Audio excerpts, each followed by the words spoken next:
Metro మీద కూడా Pushpa 2 promotion. So ఇప్పటి వరకు బిస్కెట్ ప్యాకెట్ మీద చూసాం, కుర్కురే ప్యాకెట్ మీద చూసాం, ఆఖరికి వస్తే గేమ్లో కూడా చూసాం. సో ఇప్పుడు ఎక్కువ మంది మెట్రోని ప్రిఫర్ చేస్తున్నారు ఎక్కడికి పోదాం అనుకున్నా కూడా. సో ఇప్పుడు దీని మీద కూడా వాడుకున్నారు. అసలు ఈ సినిమా ఎట్లుండబోతుంది అంటావు? ఎట్లా ఉండదు అంటే ఇప్పుడు పాన్ ఇండియా వైడ్ సినిమాకి హైప్ ఉంది.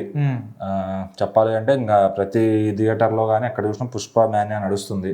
ఆల్రెడీ బుకింగ్స్ ఇంకా 4 రోజులు ఉండగానే బుకింగ్స్ జోరు స్టార్ట్ అయ్యింది. సో ఇంకా దగ్గర పడే కొద్దీ ఇంకా బుకింగ్స్ టికెట్ల కోసం వెంపర్లాడుతున్నారు అంతా కూడా, ఫ్యాన్స్ అంతా కానీ, ఫ్యాన్స్ కానీ, ఫ్యామిలీస్ కానీ. ఎందుకంటే ఆల్రెడీ పుష్ప 1 చూశారు, ఇది చూద్దాం అనుకుంటున్నారు కాబట్టి ఖచ్చితంగా అందరూ ఎగబడతారు సినిమా చూడటానికి. సో దాన్ని క్యాష్ చేసుకుంటున్నారు ప్రొడ్యూసర్స్. సో ఎక్కడ కుదిరితే అక్కడ ప్రమోషన్ చేస్తున్నారు అనమాట.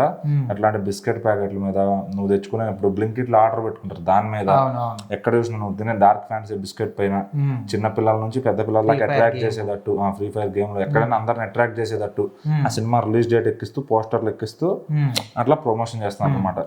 మరి బుకింగ్స్ విషయానికి వస్తే రేట్లు ఎక్కువ ఉండమో లేకపోతే ఇంట్రెస్ట్ వస్తలేదో ఎందుకని అర్థం కావట్లేదు. కానీ ఇప్పటి వరకు చిన్న చిన్న సినిమాలకు కూడా మనకు తక్కువ టైంలోనే అది ఫుల్గా ఆరెంజ్ అయిపోయి బుకింగ్స్ క్లోజ్ అయ్యాయి. కానీ ఈ సినిమాకు ఇంత బజ్ క్రియేట్ అయినప్పటికీ, ఎంతమంది ఎంత అనుకున్నప్పటికీ కూడా ఇప్పటి వరకు ఇంకా గ్రీనే ఎక్కువ చూస్తున్నాం షోస్కి. ఎందుకంటావు అట్లా?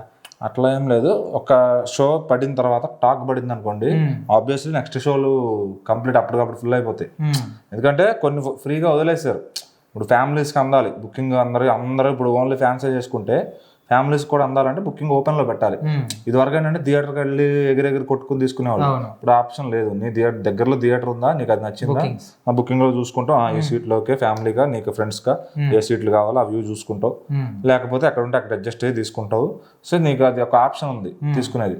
సో అందుకని చెప్పి ఆ ఆప్షన్ అనేది అలా ఇప్పుడు ఓపెన్లో పెట్టారనమాట. సో మార్నింగ్ స్టార్టింగ్ షోస్ అన్ని కూడా ఫుల్ అవుతున్నాయి. ఆ నెక్స్ట్ ఏంటంటే టాక్ కొంచెం ఇప్పుడు ఎంత హైప్ ఉన్నా కానీ టాక్ బాగాలేదు అనుకో, కొంతమంది రివ్యూస్ చూసి ఇప్పుడు ఇట్లా మెట్రో మీద ప్రమోట్ చేయడం, మెట్రో చేస్తే ఏంటంటే మార్నింగ్ ఎంప్లాయీస్ అందరూ చూస్తారు, ఈవినింగ్ వెళ్ళేటప్పుడు రిటర్న్ లో అటు ఇటు వెళ్ళినప్పుడు. సో ఇది కూడా చేస్తుంది ముంబైలో, నార్త్ లో కూడా కుమ్మేశారని చెప్పారు.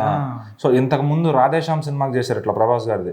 సో మెట్రో మీద వేయడం అనేది తర్వాత ఎక్కువ మంది చేయలేదు, మళ్ళీ ఇప్పుడు మెట్రోని వాడుకుంటున్నారు అన్నమాట ప్రమోషన్స్ కి. అయితే టికెట్స్ కూడా ఇష్ట రీతిన పెంచుకున్నారు. సాధారణ ప్రజలు ఎట్లా అందరూ కూడా ఓన్లీ ఉన్న వాళ్ళే పోవాలి సినిమాకి, ఓన్లీ డై హ్యాడ్స్ వాళ్ళని ఎక్కడ ఉండదు కదా. ఏం లేదు, ఒకటి చెప్తాను, నువ్వు నీ అభిమాన హీరో సినిమా చూడాలి, ఒక 500 దాపెట్టుకుంటావు కదా సినిమా చూడటానికి. సో ఇది కూడా అంతే. సో ఒక 1000 రూపాయలు 500 నువ్వు ఎంత కాకపోతే ఇక్కడ ప్రొడ్యూసర్స్ వ్యాపారం చేస్తున్నారు. సినిమా చూసేవాళ్ళు ఇంట్రెస్ట్తో ప్రొడ్యూసర్స్ వ్యాపారం చేస్తున్నారు. అది కొంచెం తగ్గించుకుంటే ఎంతైనా ఇప్పుడు సినిమాకి నిర్మాత ఇంపార్టెంట్, బట్ అలా అని చెప్పి ఆ సినిమాని అమ్మేటప్పుడు, ఆ ప్రొడక్ట్ నువ్వు అమ్మేటప్పుడు అంతంత రేట్ పెడితే అందరూ కొనలేరు. అప్పుడు ఎవరికి నష్టం? ఎక్కువ రేట్ పెడతాం వల్ల నీకు నష్టం, జనంకే నష్టం లేదు. ఇప్పుడు నేను వెళ్తా, నువ్వు ఫస్ట్ రోజు వెళ్తావు, నాకన్నా ఎక్కువ ఉందేమో, నాకన్నా ముందు షో చూడొచ్చు, లేదు నాకన్నా తక్కువ ఉంటే 2 రోజుల తర్వాత పోతావు. ఇప్పుడు ఏంటంటే నిర్మాత తగ్గించడంకో, నువ్వు నేను ఇద్దరం చూడొచ్చుగా, నేను ఒక్కడే ఎందుకు చూడాలి, నువ్వు ఒక్కడే ఎందుకు చూడాలి. సో ఆడియన్స్ పాయింట్ ఆఫ్ వ్యూలో ఏంటంటే నష్టపోయేది నిర్మాతే. అప్పుడు ఎక్కువ రేట్ ఉందని చాలా మంది ఆగిపోతారు సినిమాకి వెళ్ళడం, ఇప్పటికే ఆగిపోతున్నారు. మరి ఇట్లా పెద్ద సినిమాలు కూడా మీరు రేట్లు పెంచి జనాలు ఆపేస్తే వాళ్ళు రారు, అయిపోయింది. సో మొత్తానికి ఇట్లా ప్రమోషన్స్ అనేవి జోరుగా జాగుతున్నాయి కాబట్టి ఇప్పుడు ప్రీ రిలీజ్ ఈవెంట్ కూడా హైదరాబాద్ లో చేస్తున్నారంట కదా. ఇప్పుడు ఇండియాలో బిగ్గెస్ట్ సినిమా కాబట్టి బిగ్ రేంజ్ లో ప్రమోషన్స్ చేస్తున్నారు ఇండియా మొత్తం.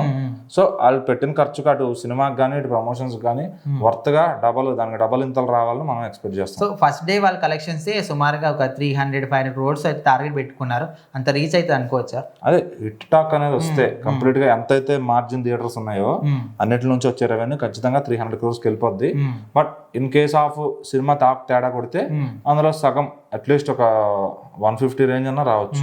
సో మొత్తానికి అయితే చూద్దాం. మరి ఇప్పటికే ఇట్లా ప్రమోషన్స్ అయితే జోరుగా అవుతున్నాయి, కానీ మరి వాళ్ళు పెట్టుకున్న టార్గెట్ రీచ్ అయితే లేదా చూద్దాం.